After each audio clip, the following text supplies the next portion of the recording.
Hello friends, मैं हूं आपका दोस्त संदीप और स्वागत है आपका मेरे चैनल गौरटेक नॉलेज में। दोस्तों, जैसा कि आपको पता है कि एमपीपीएससी ने state eligibility test MP SET के लिए फॉर्म निकाल दिए हैं और इसकी डेट 27 जनवरी से शुरू है। तो आज हम वही देखने वाले हैं कि किस तरह से आप फॉर्म को फिल कर सकते हो। इसके लिए आपको गूगल पर सर्च करना है एमपीपीएससी, और जो साइट यहाँ पर आपको दिख रही है MPPSC government of Madhya Pradesh, इस पर आपको क्लिक कर देना है। जैसे ही आप इस पर क्लिक करते हैं तो इस वेबसाइट का जो होम पेज है वो आपके सामने इस तरह से दिखाई देगा। अब यहाँ पर आपको दिखाई दे रहा है कि कुछ नोटिफिकेशन चल रहे हैं ऑनलाइन एप्लीकेशन के, व्यू ऑल सामने लिखा हुआ है और नीचे एक टैब दिया हुआ है अप्लाई ऑनलाइन। इन दोनों में से आप किसी पे भी क्लिक करके इस विंडो पर आ सकते हैं। यहाँ पर देखिए सबसे ऊपर एडवर्टाइजमेंट लिखा हुआ है स्टेट एलिजिबिलिटी टेस्ट का और सामने लिंक दी हुई है। उस लिंक के नीचे जो आइकॉन बना हुआ है उस पर आप क्लिक कर दीजिए। जैसे ही आप क्लिक करते हैं तो आप एक नेक्स्ट विंडो पर पहुंचेंगे और यहाँ पर सबसे ऊपर ही लिखा हुआ है मध्य प्रदेश राज्य पात्रता परीक्षा 2022। तो इस पर आप एप्लीकेशन फॉर्म के सामने क्लिक कर दीजिए और यहाँ पर सबसे ऊपर आपको चेक बॉक्स पे क्लिक करना है। चेक बॉक्स पे क्लिक करने के बाद सामने देखिए दो आपको ब्लू लिंक यहाँ पे दिखाई दे रही है, एक विज्ञापन क्रमांक है और दूसरा जारी शुद्धि पत्र है। तो इन दोनों पे आपको क्लिक करने के बाद आई एक्सेप्ट पर क्लिक करना है। यदि आप इन पर नहीं क्लिक करते हैं तो इसका मतलब ये हो जाएगा कि आपने इनको नहीं पढ़ा है और वो फॉर्म भरने के लिए आपको परमिट नहीं करेगा। तो दोनों लिंक पर एक बार आप क्लिक कर दीजिएगा। इस तरह से ये दोनों ओपन हो जाएंगे। उसके बाद आप आई एक्सेप्ट पर क्लिक करिएगा। जैसे ही आप क्लिक करते हैं तो आपके सामने फॉर्म ओपन हो जाएगा और इस फॉर्म में बिल्कुल बेसिक सी जानकारी है जो आपको यहाँ पे पूरा फिल करना है। जैसे कि आप किस सब्जेक्ट के लिए फिल कर रहे हैं तो यहाँ पे सब्जेक्ट आपने सेलेक्ट कर लिया। जैसे मैंने यहाँ पे सेलेक्ट कर लिया कंप्यूटर साइंस एंड एप्लीकेशन। फिर यहाँ पर आपने देखा कि आपका जो स्ट्रीम है वो किस फील्ड में है, आप एप्लीकेशन में हो या साइंस में हो, तो आपने उस तरह से सेलेक्ट कर लिया। जो भी आपके सब्जेक्ट है उसके अकॉर्डिंग आपको यहाँ पे सेलेक्ट कर लेना है। यहाँ पे एक और बात इंपॉर्टेंट है कि यदि आपने इसी सब्जेक्ट का यूजीसी नेट अगर क्लियर किया हुआ है या फिर आपने पहले से सेट क्लियर किया हुआ है उसी सब्जेक्ट का, तो आपको इस एग्ज़ाम को दोबारा नहीं देना है। यदि आप ऐसा करते हैं तो आपको एडमिट कार्ड जारी नहीं किया जाएगा। तो यदि आपने इनका पहले से यूजीसी नेट वगैरह निकाल लिया है तो आप इस फॉर्म को फिल ना करें। इसके बाद यहाँ पे आप नो पे सेलेक्ट करके आगे बढ़ जाइए, क्योंकि ये फॉर्म वही भर पाएंगे जिसने यूजीसी नेट इस सब्जेक्ट का नहीं निकाला है।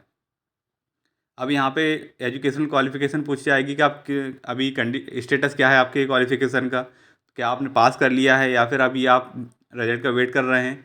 तो उस हिसाब से आप यहाँ पे क्वेश्चन सेलेक्ट करके आगे बढ़ जाइए।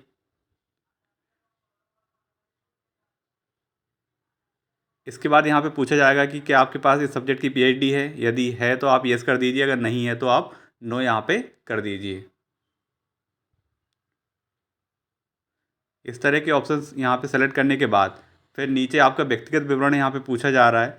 व्यक्तिगत विवरण में सबसे पहले आपको अपना नाम लिखना है, उसके बाद अपना मध्य नाम देना है और फिर अपना लास्ट नाम जो सरनेम होता है वो आपको यहाँ पे फिल करना है।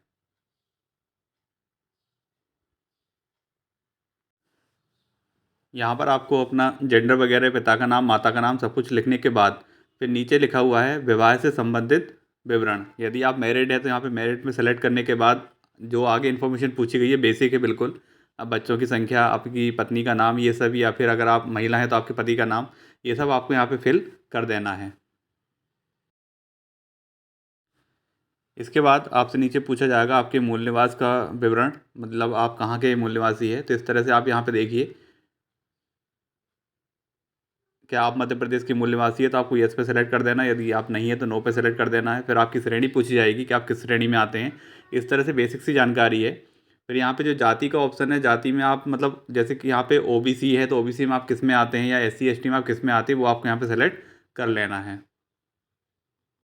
इसके बाद जो आपका जाति का सर्टिफिकेट है वो किसने जारी किया है, तो यहाँ पर उस अधिकारी का नाम जिसने इसको जारी किया है, जैसे अनुविभागीय अधिकारी एसडीएम जो होता है वो यहाँ पे जारी करता है।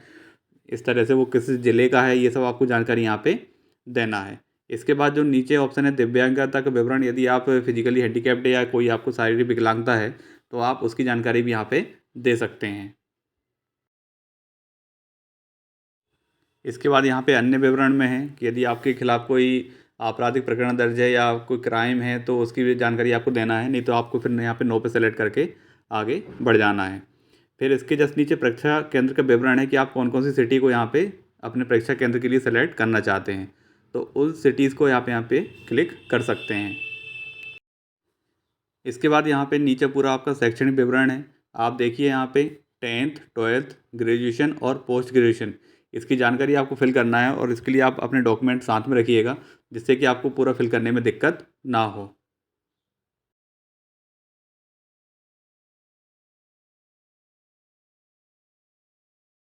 इसके बाद आपको यहाँ पे अपना वर्तमान पत्राचार मीन्स जो आपका लोकल एड्रेस है उसको आपको फिल कर देना है और नीचे आपको यहाँ पे स्थायी पता आपका फिल कर देना है। एड्रेस फिल करने के बाद आपको नीचे ऑप्शन मिलेंगे यहाँ पे फ़ोटो और साइन अपलोड करने के लिए, तो आप उस पर क्लिक कर लीजिएगा और जहाँ भी आपने फ़ोटो और साइन रखी हुई है वहाँ से आप यहाँ पे अपलोड कर दीजिएगा। तो इस तरह से यहाँ पे अपलोड हो जाएगा और नीचे फिर आपको क्लिक करना है एक चेक बॉक्स पे जो कि आपका घोषणा पत्र है और फिर नीचे क्लिक करना है नेक्स्ट पर। यदि फ़ोटो और साइन सबको सही होगी तो कुछ बेसिक जानकारी आपको दिखाई दी जाएगी, उसको कंफर्म करने के बाद आप यहाँ पे क्लिक कर दीजिएगा। तो आपका फॉर्म इस तरह से यहाँ पे फिल हो चुका है। इसको आप कंट्रोल पी करके मीन्स सेव करके इसको सेव कर लीजिएगा, क्योंकि अभी ये सेव का ऑप्शन देगा नहीं, तो आप कंट्रोल पी करके इसको सेव कर लीजिएगा। और यहाँ पे फिर नीचे आपको ऑप्शन मिलेगा पेमेंट के लिए। पेमेंट पर क्लिक करके मीन्स यहाँ पे लिखा हुआ है प्रोसीड फॉर पेमेंट, तो यहाँ पे आप क्लिक कर दीजिएगा। जैसे ही आप क्लिक करेंगे तो आप पेमेंट विंडो पर यहाँ पहुँच जाएंगे और आपका पेमेंट इजीली यहाँ पे हो जाएगा। इस तरह से जैसे ही हमने यहाँ पे क्लिक किया है तो आप एक न्यू विंडो पे पहुँचेंगे जो आपके पेमेंट विंडो होगी और यहाँ पर आप जिस मेथड से भी पेमेंट करना चाहते हैं उसको सेलेक्ट करके आप अपने फॉर्म का पेमेंट यहाँ पे कर सकते हैं और इस तरह से आपका फॉर्म यहाँ पे इजीली फिल हो जाएगा। तो दोस्तों, यदि आपको आज का वीडियो पसंद आया हो तो वीडियो को लाइक करें, ज़्यादा से ज़्यादा शेयर करें और हमारे चैनल को सब्सक्राइब करें। Thank you.